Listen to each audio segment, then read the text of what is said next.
네, 지금부터는 특별 대담으로 이어가도록 하겠습니다. 오늘은 국내 최고의 거시경제 전문가를 어렵게 모셨습니다. 전문가가 인정하는 금융 전문가, 신한은행 WM본부 오건영 팀장과 함께 시장 둘러싼 빅 이슈에 대한 심도 있는 이야기 나눠보도록 하겠습니다. 인사 먼저 드릴게요. 어서 오십시오. 네, 안녕하세요. 안녕하세요. 요즘 시장 보면은 수급은 너무 빠르고 그래서 큰 틀에서의 흐름을 좀 잘 살펴봐야겠다라는 생각들 많이들 하실 것 같습니다. 하나씩 짚어보도록 하죠. 먼저 미국 쪽 이야기를 해볼까 합니다, 팀장님. 일단 미국의 상황이 궁금해요.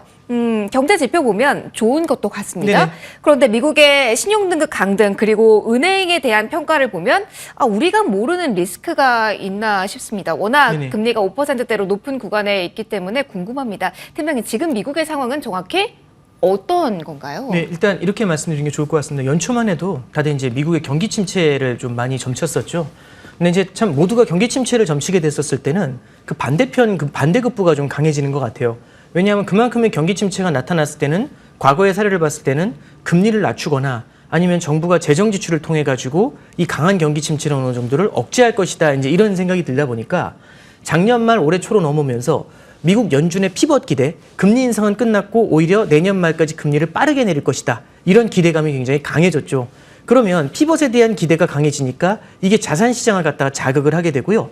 자산 가격의 상승, 실제 우리는 이제 주가만 올랐다고 생각을 하시는데 미국의 부동산 가격도 전고점에 다가올 정도로 굉장히 빠르게 올라간 지역이 있습니다. 그러면 자산 가격의 상승이 나타났었을 때는 당연히 그것 때문에 소비를 이어갈 수 있게 되겠죠. 그럼 미국의 소비가 견조하게 버텨줬을 때는 금리가 높더라도 버틸 수가 있으니까 이게 경기 침체를 뒤로 밀어버리게 되는 그런 일이 벌어지게 된 겁니다. 그래서 연초 같은 경우는 우리가 많이 경기 침체에 대해 생각을 했었는데 굉장히 당혹스러운 경기가 굉장히 탄탄한 모습을 보여주고 오히려 경기 침체가 없다는 일종의 노랜딩 시나리오가 강해진 거죠. 그러면 성장 사이드에서는 굉장히 크게 주저앉을 줄 알았던 게 생각보다 견조하게 버티고 있습니다. 성장의 반대편엔 또 뭐가 있냐면 물가를 볼 수가 있는데요. 물가 같은 경우는 경기 침체 우려 때문에 유가는 크게 내려와 있고 그다음에 그 금리도 낮아질 거라는 그런 기대감 때문에 저금리와 저유가가 나타나게 됩니다. 저유가 같은 경우는 기업들 입장에서는 비용을 절감하는 효과가 생기게 되고요. 금리 같은 경우는 이자 비용을 낮추게 되니까 아무래도 성장을 더 부스팅하는 데는 더 도움을 주겠죠. 물가는 안정될 것 같고 성장은 탄탄할 것 같습니다. 이런 건 이제 우리는 골디락스 시나리오다 이렇게 얘기를 하는데 이 물가라든지 성장에서 성장은 탄탄한데 물가는 안정이 되는 이런 시나리오가 최근까지 이어져 왔었던 그런 흐름이다 이렇게 보실 수 있습니다. 근데 최근 들어서 이 분위기가 조금씩은 바뀌고 있죠. 일단 첫 번째는 미국의 탄탄했던 고용이 조금씩은 식어나가는 듯한 모습을 보여줍니다. 그러면 성장이 조금은 둔화되는 거 아니냐 이제 이런 우려가 커지는 건데 아직은 우려할 정도는 아니다라는 평가가 강합니다. 근데 성장보다 우리가 더 많이 보셔야 될 게 뭐냐면 미국의 물가에 대한 관점인데 미국 물가지수가 소비자 물가지수가 지난해 6월부터 올해 6월까지 9.1에서 3.0까지 빠르게 하락을 했습니다. 그러다가 최근에 다시 꼬리를 말아 올리면서 3.2 정도를 나타내고 있고요. 여전히 근원 소비자 물가지수는 천천히 내려오면서 인플레이션 압력이 굉장히 끈적끈적하지 않겠는가 이런 두려움을 좀 만들게 되죠. 그러면 인플레이션 압력이 두려워지게 되면은 낮아졌던 금리가 깜짝 놀라서 올라오게 되고 두 번째는 낮아져 있던 유가가 인플레이션 해지에 대한 수요가 생겨나면서 유가가 반등하는 모습이 나타나죠. 그럼 앞서 말씀드렸던 것처럼 저금리와 저유가가 줬던 효과가 어느 정도 희석이 되면서 이런 것들이 자산시장에는 긴장감을 만들어내는 겁니다. 그래서 지금 현재 미국의 경제라든지 금융시장을 보면은 연초에는 리세션에 대한 경기 침체에 대한 우려를 반영했다면 갑자기 골디락스라고 하죠. 노랜딩에 대한 시나리오에서 다시 물가는 오르는 거 아니니까 계속 국면이 확확 바뀌어 나가죠. 이러다 보니까 순환매도 빠르게 나타나고 금융시장에서의 변동성, 주식뿐만 아니라 채권이나 외환시장에서의 변동성도 굉장히 강하게 나타나니까 이거 어느 장단에 맞춰야 되냐 이제 이런 생각들이 좀 많이 들게 되는 겁니다. 정말 어느 장단에 맞춰야 되는지 모르겠어요. 사실은 미국 경제가 안 좋다. 그래서 연준이 무언가 나서줄 것이다라는 기대가 연초에는 컸잖아요. 그러면은 사실은 팀장님 그러면 지금 시장에서는 우리가 안정적으로 기대할 수 있는 거는 미국이 이제 안 좋다라는 근거 자료가 아니라 괜찮다라는 근거 자료가 시장에서 더 필요한 상황인 걸까요? 네, 그렇죠. 이제 미국의 성장에 대한 고민을 굉장히 좀 많이 하게 될 것 같아요. 근데 이제 미국의 성장이라는 게 조금씩은 둔화가 되는데 오히려 앞서 말씀드렸던 것처럼 성장에 대한 둔화, 이게 리세션이다 아니다에 대한 우려들보다는 그것보다는 오히려 물가 쪽에다 초점을 좀 많이 맞추게 될 것 같아요. 왜 이 물가를 말씀드리냐면 우리 이제 이런 생각을 많이 합니다. 아니 물가가 9.0에서 3.0까지 떨어졌다. 근데 이게 3.0에서 3.2로 살짝 꼬리를 말아 올렸다고 해서 뭐가 문제인가? 그리고 이게 근원 소비자 물가지수라는 게 있죠. 네. 에너지 가격하고 식품 가격을 제외한 게 근원 소비자 물가지수인데 이 근원 소비자 물가지수가 그래도 6점대 초반에서 지금 4.7까지 내려왔단 말이죠. 이것도 결국에는 하반기에 4분기 정도 되면은 주택 임대료까지 반영이 되면 빠르게 하락을 할 텐데 그럼 이슈가 될 게 뭐가 있냐 이제 이렇게 생각을 하지 않습니까? 근데 이제 우리가 좀 바라볼 게 뭐냐면 이게 물가가 내려오는 것 자체도 되게 호재지만 보다 중요한 거는 2%라는 물가 목표까지 언제쯤 내려올까? 이게 굉장히 중요한 겁니다. 지금 2%를 넘어선 게 언제였냐면 21년도 3월입니다. 지금 23년도 8월이지 않습니까? 네. 2년 5개월째 물가 목표를 넘어서 있는데 이게 쉽사리 잡히지 않는 거죠.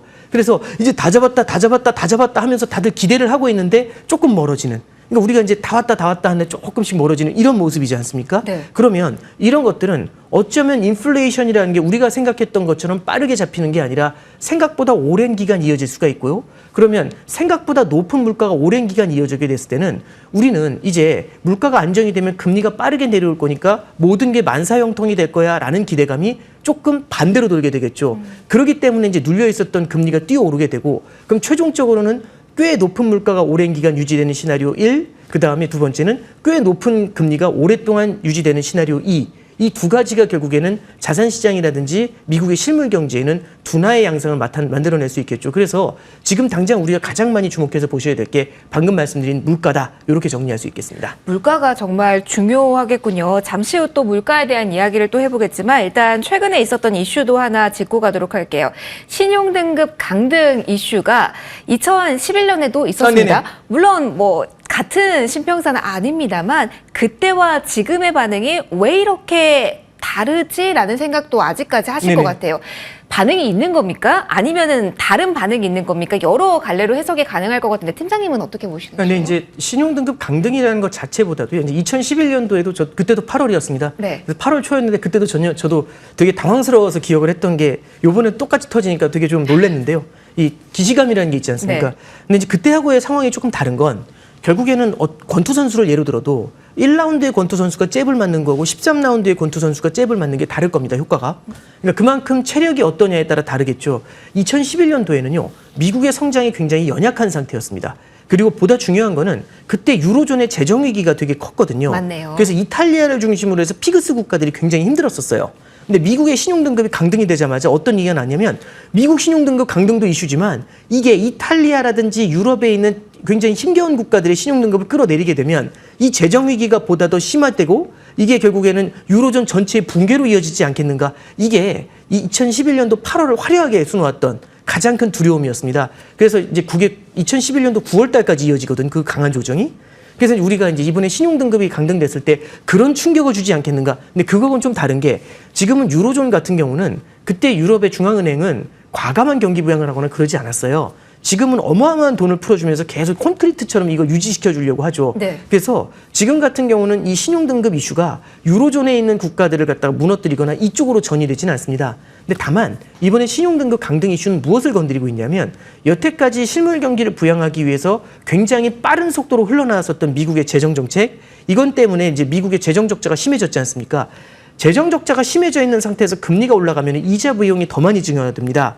그러면 사실은 예를 들어서 제가 뭐 1,000억 달러만큼 무언가에 쓰려고 했어. 돈을 쓰려고 해서 이 예산이 집행이 돼 있는, 예산이 배정이 돼 있는데 이자 비용으로 다 나가고 나면 이게 쓸 돈이 없지 않습니까? 그렇죠. 그럼 이 지출을 줄이거나 아니면은 국채를 발행해서 자금을 추가로 조달해가지고 쓰거나 둘 중에 하나를 써야 되거든요. 그럼 이거 지금 경기가 안 좋다 보니까 줄일 수가 없지 않습니까? 그럼 국채 발행이 늘어나야 됩니다. 그럼 국채 발행이 늘어난다는 거는 미국이라는 국가가 더 많은 돈을 빌린다는 얘기고 시중에 100이라는 돈이 풀어져 있는데 이 돈을 갖다가 미국이 국채를 발행해서 쫙 빨아들여 가면 시중에 돈이 모자라지 않습니까? 그렇죠. 돈이 모자라면 돈을 땡길 때 당연히 민간에서는 금리가 뛰는 효과가 생겨납니다. 그래서 최근에 보면은 이렇게 금리가 뛰어 올라가죠.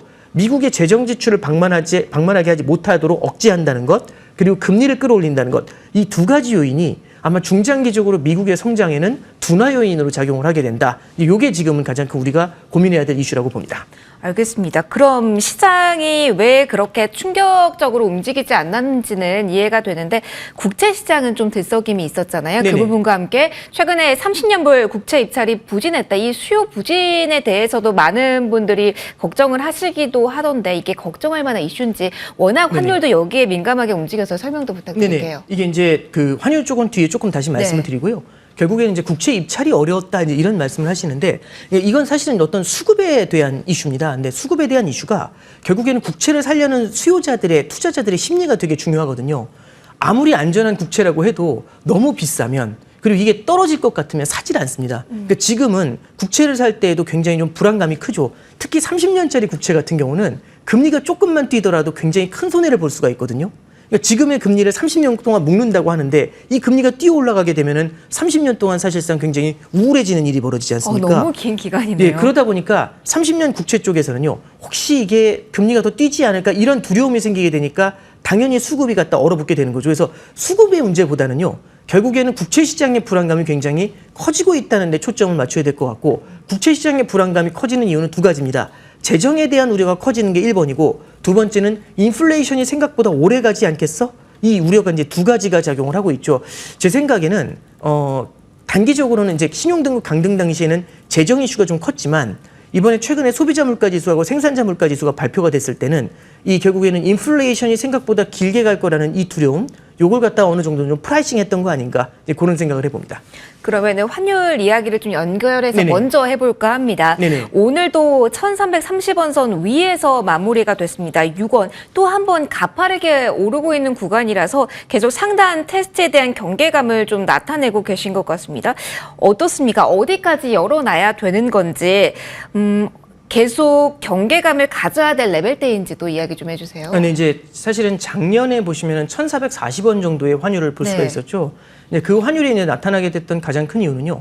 미국의 금리 인상이 아직 끝을 모르고 계속해서 올라갈 것이라는 기대감이 되게 컸기 때문이죠. 그 두려움이 굉장히 컸고요. 그러면 결국에는 환율이 더 뛸 것 같다라는 생각이 드니까 사람들이 결국에는 뭐 1,400원, 1,500원 갈 수 있다라고 생각을 하면 오늘 환율이 제일 싸다라는 생각이 들지 않습니까? 네. 그러면 미래의 달러가 필요한 사람들의 수요까지 한꺼번에 땡겨오게 됩니다. 그러면서 결국엔 패닉 바잉이라는 게 생겨나게 되고 환율이 급등하는 모습이 나타났던 거죠. 그래서 작년에 1,400원 이렇게 넘어갔었던 환율은요. 사실상 심리적인 요인이 강하게 작용을 했다라고 볼 수가 있는데 지금 그 정도의 심리적인 요인을 자극할 정도인가? 아직은 그 정도까지는 아닌 것 같아요. 물론 지금보다 조금 더 환율이 올라갈 수는 있겠지만 작년과 같은 패닉 바잉을 기대하기에는 아직은 좀 이르지 않는가 이제 그런 생각이 들고요. 최근에 이제 환율이 올라갔었던 요인들을 좀 여러 가지 관점에서 좀 보면은 가장 중요한 거는 미국 금리에 대한 뷰가 조금 바뀌었던 것 같아요. 결국에는 미국의 10년 국채 금리라든지 미국 금리 자체가 오래 가지 못할 것이고 다시 주저앉을 거야 이런 기대감이 컸었는데 미국의 물가가 생각보다 오랜 기간 높은 수준을 유지하게 되면은 이거 생각보다 오래 가겠는데 라는 생각이 들죠. 그러면 이제 거의 끝났어라고 생각하고 환율이 1,260원 이렇게 쭉 내려왔다가 아니네 하면서 뛰어오른 거죠. 근데 만약에 또 향후에 물가에 대한 안정감이 나타나면 또 그럼 내려갈 거야 이제 이게 그래서 이 연준하고 그 다음에 시장 금리하고 시장 참여자들하고 서로 바라보는 뷰가 조금씩은 좀 다른 것 같습니다. 시장 참여자들은 물가에 대한 낙관론이 굉장히 큰 거고요. 그리고 이제 연준이라든지 아니면 시장에서는 채권 시장에서는 금리가 결국엔 조금 더 높은 수준을 오래 유지할 거라는 기대가 큰 거죠. 이 둘의 갭이 줄어들고 있는 게 지금의 모습이라고 생각하고요. 시장은 이게 거의 끝났다 생각해가지고 눌러놨던 게 아닌가 하면서 다시 밀려오는 그런 모습이죠. 이런 모습들은요. 연준이 금리 인상을 끝내는 시기 정도까지는 당분간 이렇게 높은 변동성을 유지를 하게 될 것 같고요. 그게 아마 4분기 중간까지 좀 이어지게 되지 않을까 생각을 하고 있습니다. 연준 행보 이야기를 해주셨는데 간략하게나마 좀 듣고 싶습니다. 팀장님께서 예상하시고 계시는 네. 그 연준의 행보 어느 네네. 쪽입니까? 일단 두 가지로 나눌 수 있겠죠. 연준에서 지금 매파하고 비둘기파가 좀 대립을 하고 있고요. 연준 내 매파와 비둘기파 그리고 시장의 생각이 조금씩은 달라요. 시장은 금리를 인하해 주길 기대하고 있고요. 그 다음에 이제 비둘기파 같은 경우는 금리 인상은 이제 거의 끝났다라고 얘기를 하고 있는데 금리 인상은 끝났지만 현재의 높은 금리를 오래 유지해야 돼 이런 얘기를 하고 있죠. 매파 같은 경우는 아니다. 금리 인상을 조금 더 해야 된다 이런 얘기를 하고 있습니다. 일단 매파의 주장부터 한번 간단히 좀 정리를 해보면 매파는 이렇게 얘기하는 거죠. 지금 금리가 높다고 하지만 높은 게 대체 뭐냐. 금리가 높게 되면은 금리가 높다라는 기준은 우리가 아니면 5% 넘으니까 높아요. 이게 아니라 금리가 높았을 때는 물가라든지 성장이 둔화돼야 되지 않습니까? 근데 성장은 탄탄하고 물가는 잘 안 내려와요. 네. 그러면은 이게 금리가 높은 거라고 할 수가 없지 않습니까? 그렇죠. 긴축적이라는 게 할 수가 없지 않습니까? 그래서 더 올려야 돼요라고 얘기를 하고 있는 거고요. 그래서 이제 연준의 이제 미셸 보우만이라는 분 같은 경우는 금리를 2차례 더 올려야 된다 이제 이런 식으로까지 얘기를 하고 있어요. 네. 그래서 저도 이제 그 얘기 듣고 시겁했죠. 근데 이제 두 번째 이제 볼 게 뭐냐면 그럼 비둘기파는 무슨 생각을 하고 있나? 물가가 좀 덜 내려오는 건 맞는데 왜 그러냐면 금리 인상을 한다고 그 효과가 바로 나타나는 게 아니다. 나타난다고 해도 천천히 나타난다. 그래서 시간을 두고 바라보자. 약 먹었는데 바로 안 낫는다고 계속 약을 먹으면 감기약을 10알 넘게 먹으면 이제 속 뒤집어져서 누워있지 않습니까? 그럴 수 있으니. 이런 것처럼 지금 금리 인상 충분히 했고 그 효과가 시차를 두고 나타나는데 너무 성급해요. 라고 비둘기파를, 매파를 설득하는 겁니다. 그러니까 틀린 말은 아니죠. 그러면 이 둘이 만났을 때는 중재가 됩니다. 어떻게 중재가 되냐면 금리를 올릴 때 천천히 올립시다. 이렇게 되는 거죠. 그래서 6월에 쉬고 7월에 올렸지 않습니까? 그럼 일단은 9월 달에는 쉬고 만약에 오르더라도 9월에 쉬고 11월을 바라보게 되겠죠. 그래서 연준의 금리 인상 확률을 보면은 9월의 확률은 굉장히 낮은데 11월에는 조금 더 인상하지 않겠어라는 가능성이 한 30% 정도는 형성이 돼 있습니다. 그래서 그 9월하고 11월까지 가려면 아직까지 두세 달 정도의 시차가 남아있죠. 네. 그때 뭘 보려고 할 거냐면 방금 전에 말씀드렸던 물가지수를 갖다가 주의 깊게 볼 겁니다. 이게 만약에 반등세가 좀 강해지거나 탄탄해가지고 잘 좀처럼 내려오지 않으면 이럴 때에는 조금 더 올리는 것을 고민해 볼 수 있겠죠. 그래서 연준에서도 매 회의가 라이브가 될 겁니다라고 얘기를 하고 있는 겁니다. 그래서 아마 9월 달 같은 경우는 스킵을 하게 되는 그 다음에 이제 11월에서 금리가 이제 완전히 금리 인상 사이클이 끝났냐 아니면 한 차례 더 올리냐 이 논의가 굉장히 강해질 것이다. 이렇게 좀 예상 루트를 갖고 있습니다. 알겠습니다. 마지막으로 짧게 이 질문 드리도록 하겠습니다. 시간이 충분하진 않은데 한 줄로 정리를 해서 FOMC 9월 전까지 어떤 관점으로 포트폴리오 전략이 유효할지 힌트 좀 주세요. 네. 저는 이제 FOMC 전도 중요하지만 네. 결국에는 조금 더 긴 관점에서 이제 우리가 좀 바라볼 필요가 있는 것 같아요. 최근에 보면 이 매크로 환경이 굉장히 빠르게 바뀌지 않습니까? 매크로 환경이 빠르게 바뀐다는 거는 결국에는 리세션이 온다. 아니다. 물가 안정됐다. 아니다. 이렇게 계속 바뀌게 되면은 이때마다 업종이라든지 이런 데 순환매가 굉장히 빠르게 돌게 됩니다.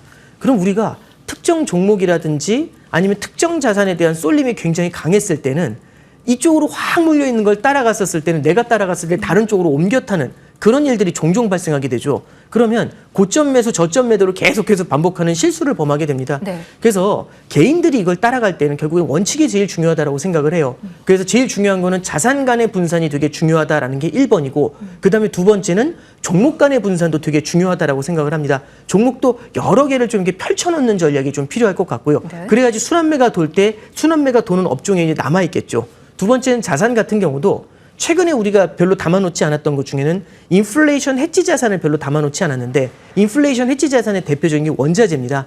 작년 상반기에 좋았다가 하반기에 이제 워낙 힘들다 보니까 많이 줄였는데 이런 쪽도 한번 같이 눈여겨보시는 게 어떤가 그렇게 말씀드립니다. 네, 큰 그림 그려주셨고요. 그 안에서 어떠한 전략으로 시장 봐야 되는지에 대한 팁까지 들어봤습니다.